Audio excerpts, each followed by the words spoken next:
land of opportunity as well, and especially for the families, those who are looking to grow their families in UK.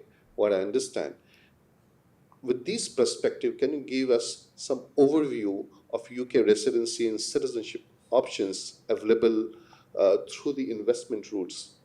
Absolutely. So the ones that are based off investment or business reasons at this point in time, and I preface this with the UK sector moves very quickly.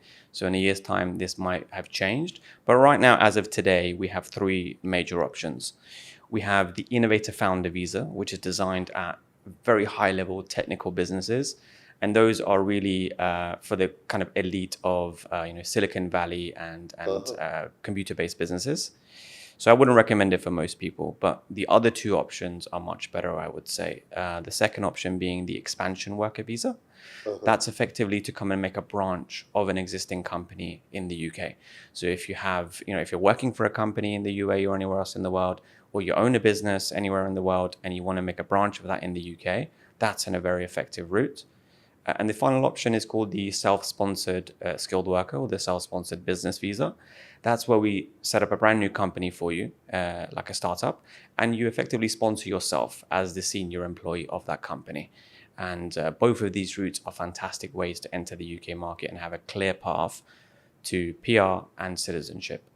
So what I understand, these self-sponsored and the expansion visas, uh, that makes a easy pathway for anyone who's looking for permanent residency and citizenship, provided the person or the family fulfills the basic requirement of the visa. Absolutely, absolutely. Does And it mean anyone can qualify, or there are certain specific criteria?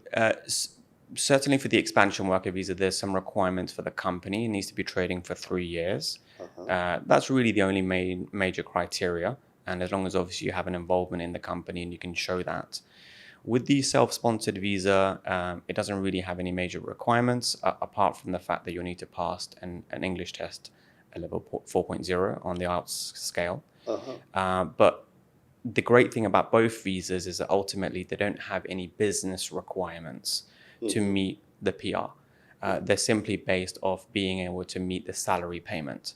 So if you think about it as an investment and you think, okay, I pay my salary, as long as I can do that and the money goes into my pocket over 5 years, as long as I can maintain that, it's all within my control. I don't have to rely on whether the UK market is kind to me or whether I'm good at business. You just do the basic things and you will get your permanent residency. So that I would like to bring then the first visa category which you talked about, Yeah. is a founder innovator visa. Yes. How it is totally different, and even if someone comes to you, to whom you're going to suggest that particular program. I think if the last name is Zuckerberg or maybe Tim Cook, then they might qualify for it. I think there was a good intention from the UK government with this visa, and it has a lot of good branding. I think a lot of people see the information online. It's also quite similar, I think, on paper to the Canadian startup visa. So people think that it's accessible, but unfortunately, there's quite an arduous process to get endorsed to get the visa. So it's not suitable for most people.